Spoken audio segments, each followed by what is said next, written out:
Atenção! Começa agora uma teleaula de matemática do ensino médio. Você vai assistir a teleaula de número 50. Bons estudos!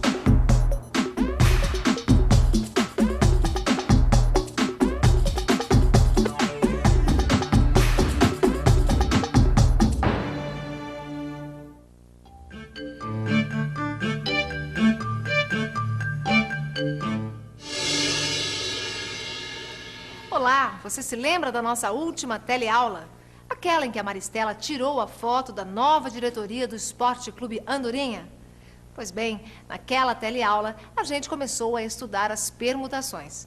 Na teleaula de hoje, a gente prossegue com as permutações, avançando um pouco mais no nosso estudo de análise combinatória. Vamos nessa? Hoje você vai aprender a fazer permutações em situações onde os objetos não são todos distintos e vai conhecer permutações circulares. Um brinde à nova diretoria do Esporte Clube Andorinha. Viva! Alguém tem algo a dizer? Quem começa?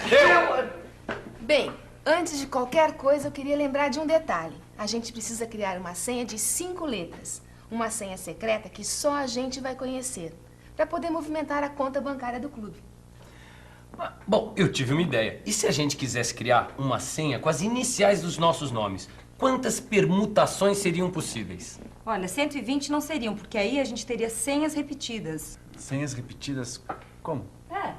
Ó, a Maria e o Maurício têm a mesma letra inicial, que é a letra M. O Chico e a Carla também, que é a letra C. Só eu tenho inicial diferente, que é a letra P.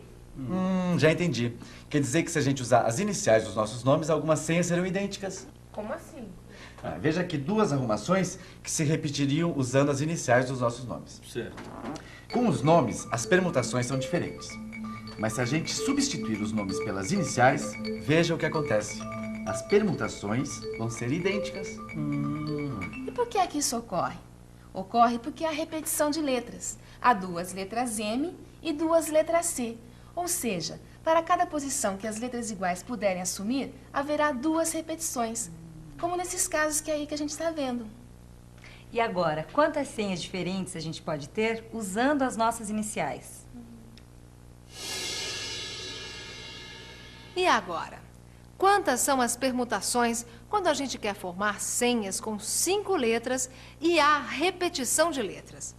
Na teleaula passada, você viu que os 5 integrantes do Esporte Clube Andorinha podiam se arrumar de 120 maneiras diferentes para fazer a foto. Mas que cálculos devem ser feitos para saber quantas senhas podemos criar com as 5 iniciais? Vamos pensar um pouco? Vamos pensar um pouco. Na teleaula passada, a gente viu que os 5 poderiam se arrumar de 120 maneiras diferentes. Agora, com as senhas, o cálculo muda. Para não contar as senhas repetidas, eu tenho que dividir o fatorial de 5 pelo fatorial de 2, que é o número de repetições da letra M, e dividir também pelo número de repetições da letra C. Ou seja, dividir pelo fatorial de 2 novamente. O que me dá o seguinte: 5 fatorial dividido por 2 fatorial vezes 2 fatorial. 5 fatorial dá 120. E no denominador eu fico com 2 vezes 2. Fazendo o cálculo, eu tenho 120 dividido por 4, que dá 30. Ou seja, sem contar as senhas repetidas, essas 5 letras podem ser arrumadas de 30 maneiras diferentes e formar 30 senhas diferentes. Pois bem, se a gente usar as nossas iniciais para criar senhas, nós vamos ter 30 possibilidades diferentes. Mas, aproveitando a deixa das permutações, eu tenho uma questão a colocar. O que é dessa vez, Peté? A gente vai usar esse globo aqui para os bingos futuros, certo? Então, vejam aqui. A gente tem 5 bolas brancas, 3 bolas vermelhas e 2 bolas azuis. Tá? A minha questão é a seguinte: quantas arrumações diferentes a gente pode ter retirando do globo uma a uma essas 10 bolas? Gente, não é por nada não, mas eu acho que eu sei. Acompanhe meu raciocínio. Para começar, vamos ver algumas soluções possíveis. Vamos ver 3 possibilidades de sorteios. Aí estão. Observe que na primeira arrumação, as 3 bolas saíram do globo nas 3 primeiras retiradas. Mas como as bolas são iguais, não sabemos qual das 3 saiu em primeiro, segundo ou terceiro lugar. O mesmo ocorre com as bolas azuis, que estão nas posições 6 e 9. Com as bolas brancas, que são 5 bolas iguais, temos o mesmo caso. Concluindo, a gente tem a seguinte situação. Há 3 repetições para as bolas vermelhas, 2 repetições para as bolas azuis e 5 repetições para as bolas brancas. Isso tudo num total de permutações de 10 bolas em 10 posições, pois 10 é o número total de bolas que nós temos. Tá, até aqui tudo bem, deu para acompanhar o raciocínio. Só que a minha questão inicial não foi respondida. Quantas arrumações diferentes a gente pode ter, retirando do globo uma a uma as 10 bolas? Agora tá fácil, olha só. Basta dividir o número total de permutações das 10 bolas, que é 10 fatorial, pelo número de permutações das bolas repetidas. 2 azuis, 3 vermelhas e 5 brancas. 2 fatorial vezes 3 fatorial vezes 5 fatorial. E calcular o fatorial de um número natural você já sabe. Basta calcular o produto dele por todos os números naturais menores que ele, excluindo o zero. E aí está o fatorial de 10. Como 5 vezes 4 vezes 3 vezes 2 vezes 1 é igual a 5 fatorial, a gente também pode representar 10 fatorial por 10 vezes 9 vezes 8 vezes 7 vezes 6 vezes 5 fatorial. Agora vamos simplificar essa fração. Veja. Cortamos o 5 fatorial no numerador e no denominador. Substituímos 2 fatorial por 2 vezes 1 e 3 fatorial por 3 vezes 2 vezes 1. Agora, vamos continuar simplificando. 10 com 2 e fica 5 no numerador. 6 com 3 vezes 2. Ficamos então com 5 vezes 9 vezes 8 vezes 7, que dá 2.520. A gente tem 2.520 arrumações diferentes de retirar as 10 bolas do globo uma a uma. Aí está. As 10 bolas podem ser retiradas do globo uma a uma e formar 2.520 permutações diferentes. Agora, pense aqui comigo. Será que não existe uma fórmula que ajude a gente a calcular casos de permutações como esse, onde nem todos os elementos são distintos? Vamos pensar um pouco? Então vamos pensar um pouco. Será que existe uma fórmula, uma expressão geral, para descobrir o número total de permutações, no caso de permutações de n elementos em n posições, onde nem todos os elementos são distintos? Vamos ver. Vamos supor que dos n elementos, um deles se repete p vezes, um outro q vezes e um outro ainda se repete r vezes. Nossa expressão geral ficaria assim. O número total de permutações dos n elementos, n fatorial, dividido pelo produto dos fatoriais do número de vezes que cada elemento repetido aparece no grupo de n elementos.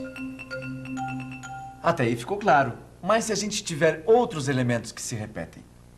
Simples. Se outros elementos se repetirem, basta acrescentar no denominador mais fatores com o fatorial do número de vezes que esses elementos se repetem. Ah, então se eu tivesse mais um elemento que se repetisse, por exemplo, s vezes, bastaria acrescentar o fatorial de s no denominador.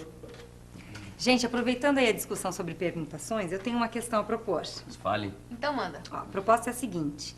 Eu gostaria que para as próximas reuniões a gente procurasse sentar ao lado de pessoas diferentes. Por exemplo, um dia eu sento entre o Maurício e a Carla, no outro eu sento entre a Maria e o Chico e por aí vai. Mas a questão é a seguinte.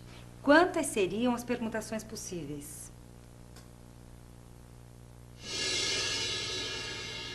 Pois bem, nossos amigos são em 5 e a proposta é que a cada reunião, cada um deles se sente ao lado de pessoas diferentes.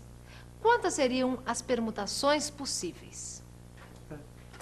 Peraí, gente. Mas essa conta a gente já fez. Vocês não lembram da história da foto? A gente pode se arrumar de 120 maneiras diferentes. Mas aí que está, na arrumação para a foto a gente estava em fila. E aqui não, a gente está em círculo. Ué, mas não é a mesma coisa? Claro que não. Há permutações que, apesar de diferentes para uma fila, resultarão em rodas idênticas. E numa roda, o que interessa é apenas a posição relativa entre as pessoas. Bom, mas como assim posição relativa entre as pessoas? Pensa comigo. Aqui estamos nós. Vamos supor que a nossa roda comece em mim. Então, eu ocupo a primeira posição, Chico a segunda, Maurício a terceira posição, Carla a quarta e Peteca a última posição. E como cada um de nós é representado por uma letra, a gente formou a seguinte roda: A, B, C, D e E. Agora vamos trocar de lugar. Cada um de nós senta-se na cadeira ao lado. Veja a roda que nós formamos agora. As pessoas que estavam ao nosso lado continuaram sendo as mesmas, mas vamos mudar de lugar mais uma vez. Aí está a nossa nova formação. Mas vamos rodar mais uma vez? Vejam. E por último, trocamos de lugar ainda mais uma vez. E chegamos a essa disposição. Mas olha só que curioso o que aconteceu. Veja que a gente foi mudando as nossas posições, mas na verdade continuamos formando a mesma roda. Deixa eu ver se eu entendi. Quer dizer que para cada arrumação que a gente fizer de nós 5 aqui na mesa, a gente pode rodar essa arrumação 5 vezes? Matou a charada, Peteca. Tá, tudo bem. Só que a minha pergunta inicial, como é que fica? Não foi respondida. De quantas maneiras a gente pode se sentar ao lado de pessoas diferentes nas reuniões? Agora tá fácil. Veja. Para o total de permutações simples que fizermos, estaremos contando 5 permutações que em círculos são iguais. Então temos que dividir o total de permutações 5 fatorial, que é igual a 120, por 5. Portanto, o nosso número será 24. Ou seja, nossos 5 amigos podem se sentar à mesa durante as reuniões de 24 maneiras diferentes. Mas será que ficou claro essa história de permutações circulares? Você entendeu isso direito? Para não ficar nenhuma dúvida, vamos ver mais um exemplo. Se a gente tiver 3 crianças em roda, em quantas rodas diferentes elas podem se arrumar? Vamos pensar um pouco? Essas são 6 possibilidades dessas 3 crianças ficarem em roda. Mas o que eu quero saber é quantas rodas diferentes elas podem formar. Para isso, eu pego o número de permutações simples possíveis, que é 3 fatorial, e divido por 3. Aí está, há apenas 2 rodas diferentes dentre as 6. E se a roda fosse formada por 8 crianças? Quantas seriam as possibilidades de rodas diferentes?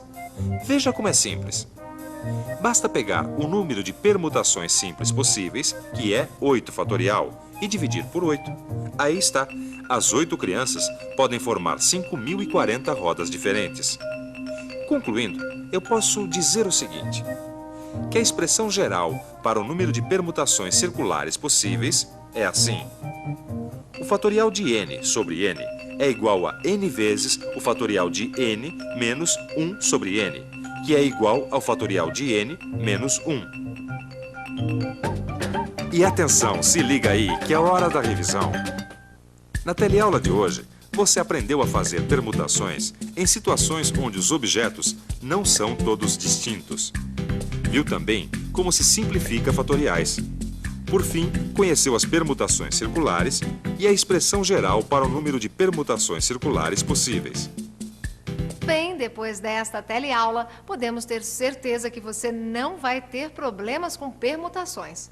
Mas não deixe seu aprendizado parar por aqui. Leia o livro, faça os exercícios, pois em matemática só aprende quem pratica. Até a próxima!